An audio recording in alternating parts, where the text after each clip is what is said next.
नमस्कार मंडळी, कस काय तर स्वागत आहे तुमचं आपल्या स्वाद मराठी चॅनेलवर। चला तर मग आज आपण बनवणार आहे मसालेदार सूप मटण। पहिला मीठ, हळद, आलं लसूण घालून व लिंबू पिळून मटण मॅरिनेट करून घेऊ। नंतर गरम कढईमध्ये तेल टाकून सुके खोबरे,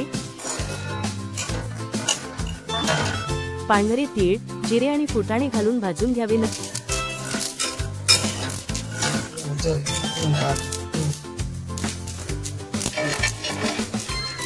नंतर मिक्सरच्या सहाय्याने बारीक वाटण करून घ्यावे।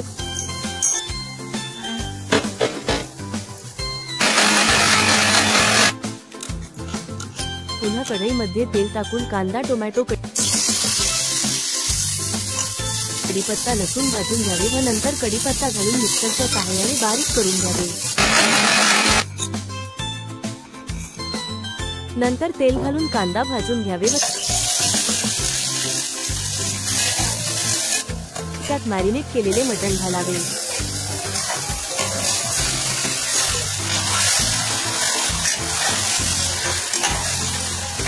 थोडा वेळ प्लेट झाकून व त्यावर पाणी घालून शिजवून घ्यावे। मटण शिजल्यावर पहिला बनवलेली टोमॅटो कांदा पेस्ट त्यावर घालावी। नंतर गरम मसाले व सुक्या खोबऱ्याचं वाटण घालून सगळं छान मिक्स करून घ्यावे।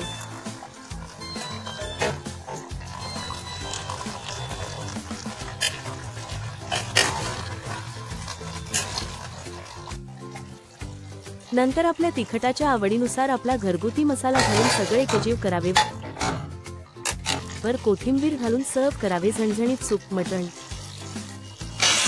धन्यवाद। चॅनलला नवीन असाल तर सबस्क्राइब करा, व्हिडिओला लाईक करा व शेअर करा।